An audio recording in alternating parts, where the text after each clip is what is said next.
You've made a decision. You're starting keto. Now what?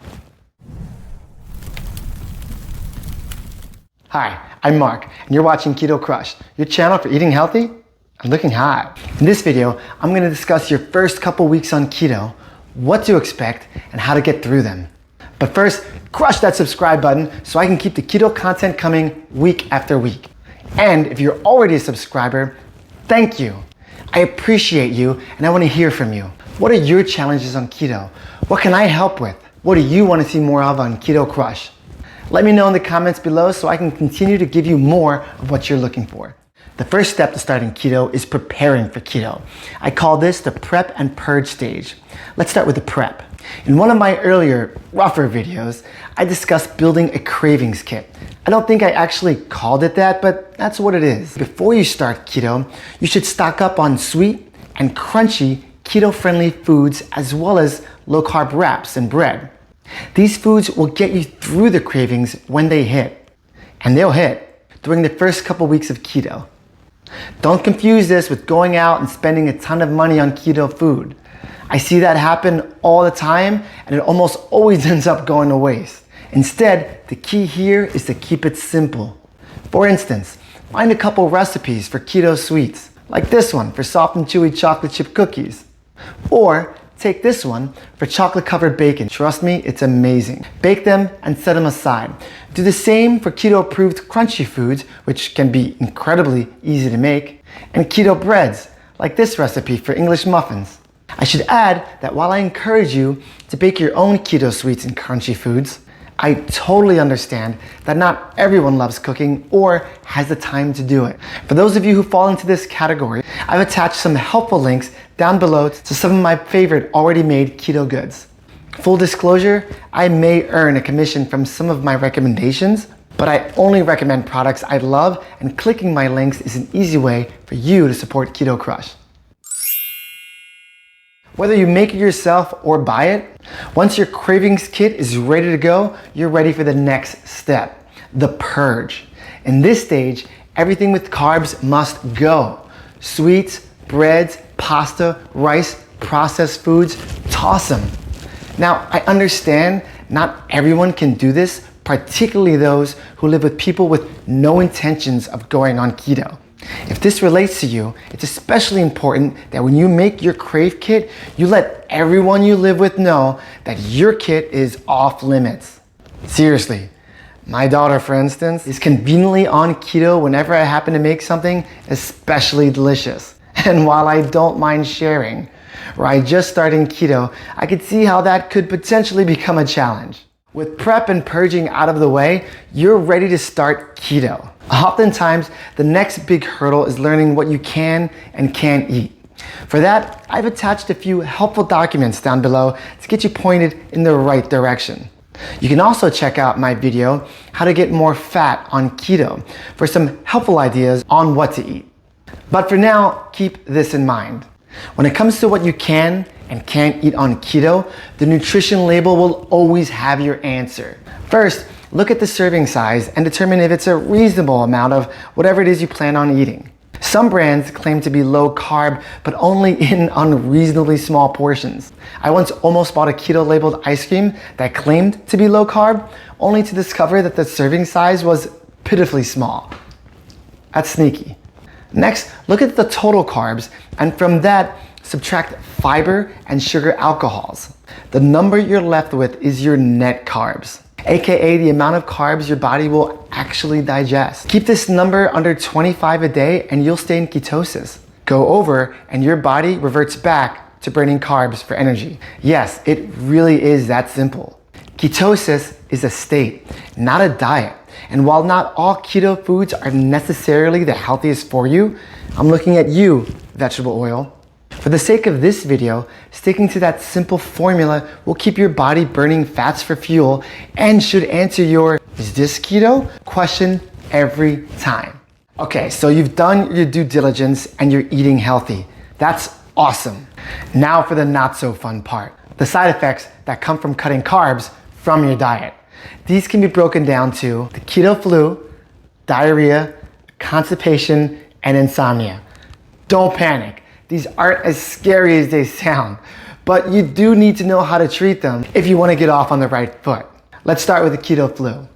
The keto flu is your body going on withdrawal from sugar and carbs. I am not going to beat around the bush.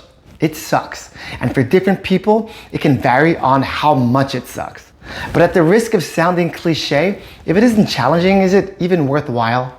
You'll get headaches, you'll be irritable, and you'll likely suffer from fatigue. Remember, when your body switches into ketosis, you're changing how you process energy. We are the only living animals capable of doing this, so you can expect some growing pains. The good news is, this stage typically only lasts for a couple days, max. To get through it the fastest, or to even avoid it entirely, stay hydrated, eat enough fats. Remember, 70% of everything you eat should consist of one form of fat or another, and make sure you're getting enough electrolytes. That last part is a lot easier than it sounds.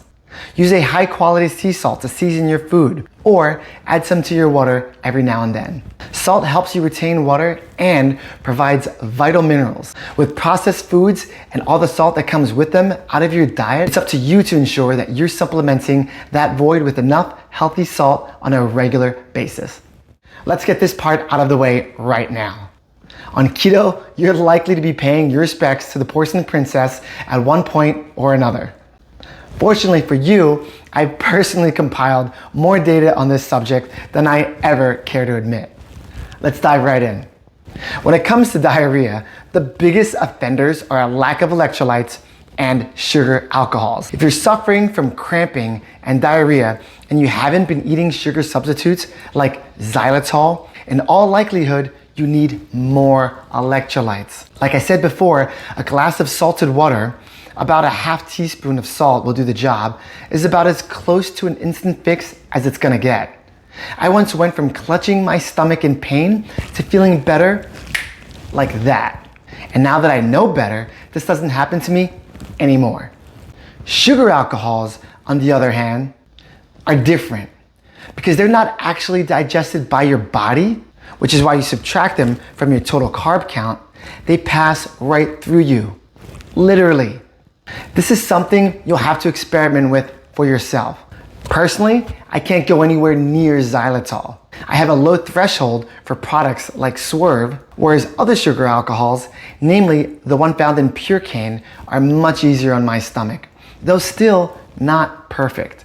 The absolute best sweeteners with zero effect on my stomach are stevia and monk fruit. But using them requires a little more finesse than sugar alcohols, and that's something I have to cover in a separate video.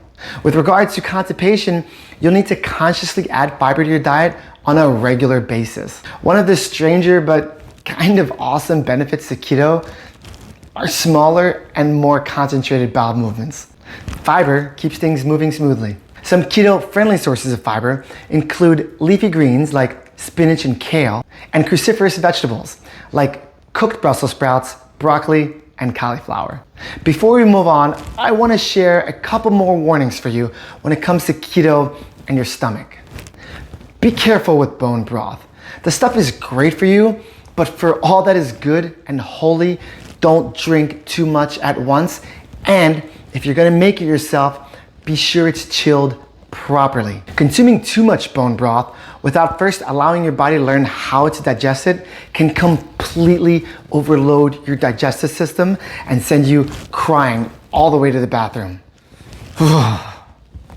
And not chilling it properly puts you at a very serious risk of food poisoning. Similarly, at some point on your keto journey, you will come across MCT oil, a keto superfood that when consumed is almost immediately converted into ketones, your brain's primary source of energy when you're in ketosis. However, what a lot of people miss, what I missed, is that your stomach must first learn how to properly digest MCT oil before it can tolerate large doses, a tablespoon or more at once. I didn't know this when I first started keto, and so I naively started a road trip with a couple heavy swigs of the stuff. I thought I was going to die. It literally felt like I had swallowed a brick. It was brutal. If you're considering MCT oil, and you should, do yourself a favor. Start with a teaspoon a day, and over time, work your way up to a tablespoon or more. Your stomach and brain will thank you. The last major hurdle when switching to keto will be insomnia. Sort of.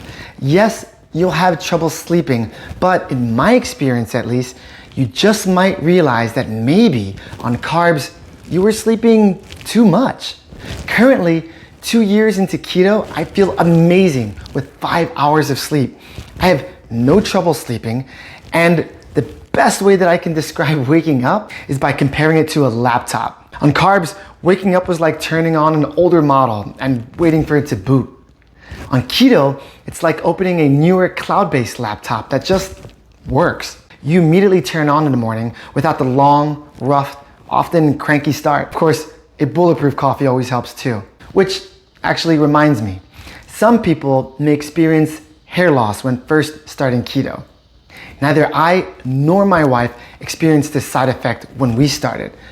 But to be fair, we add a scoop of powdered collagen to our coffee every morning. Collagen works wonders for hair, skin, and nails, and is virtually undetectable in coffee. Actually, it even gives it a nice little foam. Use it. That's it.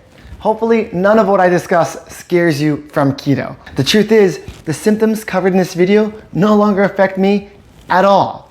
I stay hydrated. I regularly incorporate sea salt into my diet. I'm careful with sugar alcohols. I get lots of fiber. My body has learned how to process MCT oil. I only ever drink a little bone broth at a time. And I've taken full advantage of sleeping less by becoming more productive than ever before. But that's just my experience with keto. For those of you already well into your keto journey, what's your experience been like? Did I miss any symptoms that hindered your progress when you first started? And for those of you just starting, are there any challenges that you anticipate that I haven't touched on?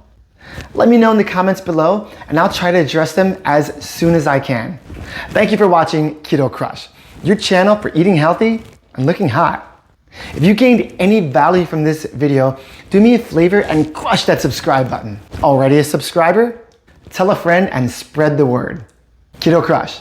Eat healthy, look hot.